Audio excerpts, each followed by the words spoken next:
Champions League phase section has just wrapped up its next round of games, and this one was quite the set of fixtures, and I want to highlight 3 games in particular.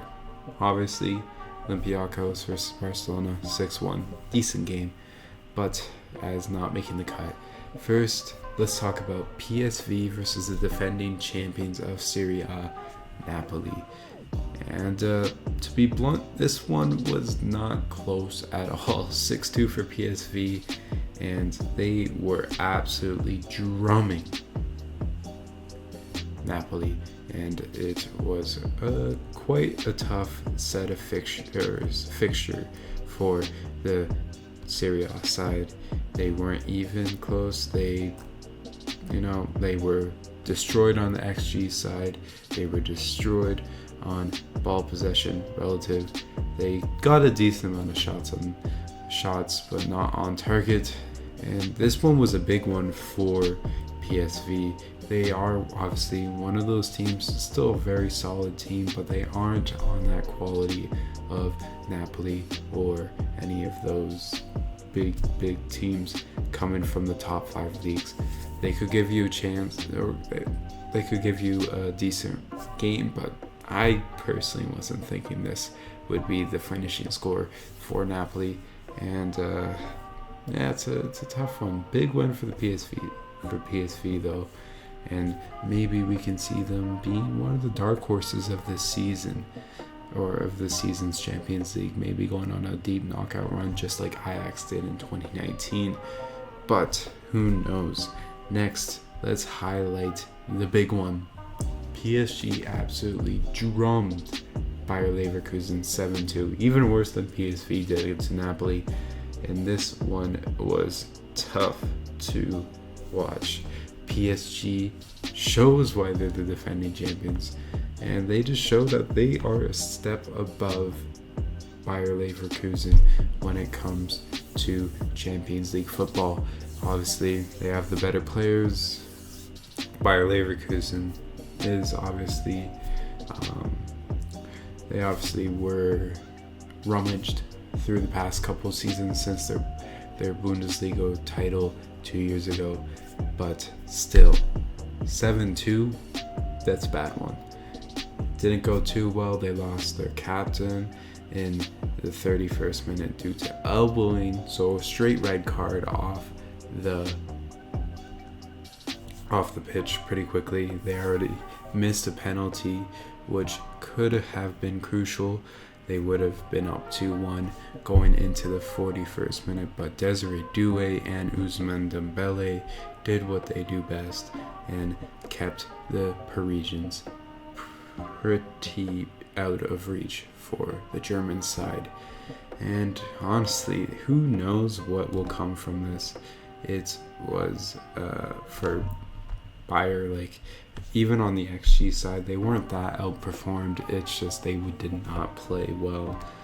You know, this is obviously not the same team since they won the Bundesliga. They don't have Herdetsky and that. They don't have, Florian Wirtz, who just transferred to Liverpool. It was tough, and maybe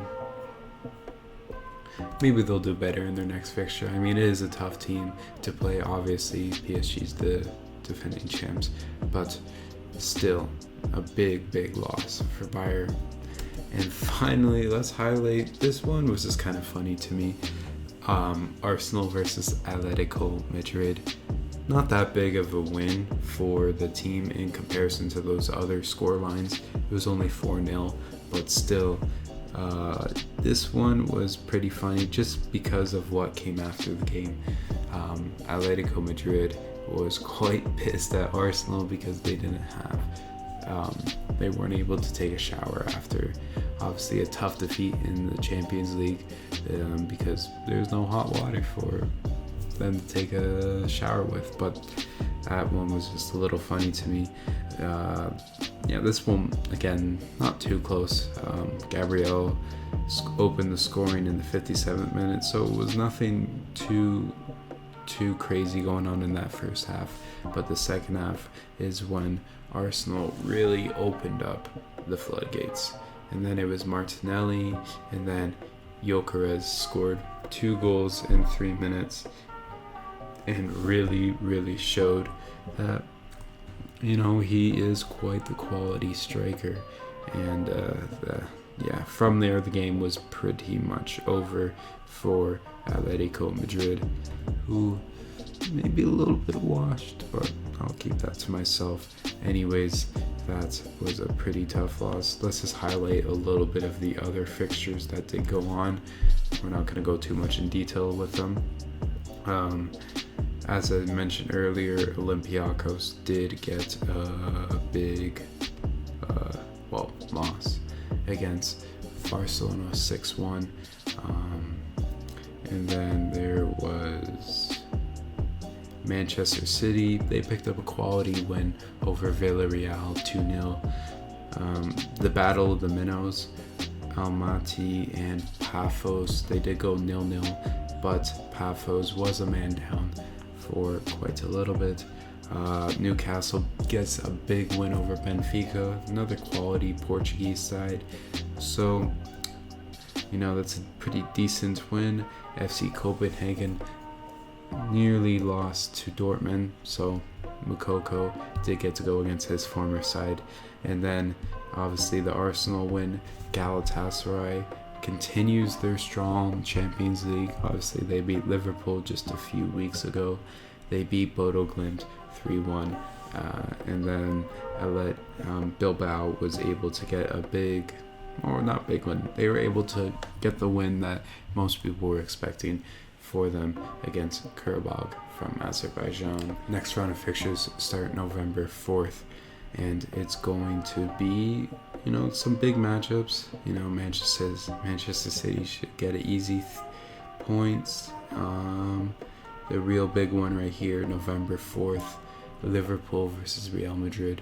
Whoever gets that one will be quite a good game, and should be a big one for either side. Anyways, just wanted to go over some few fixtures, Champions League fixtures, and I'll see you guys all in the next one.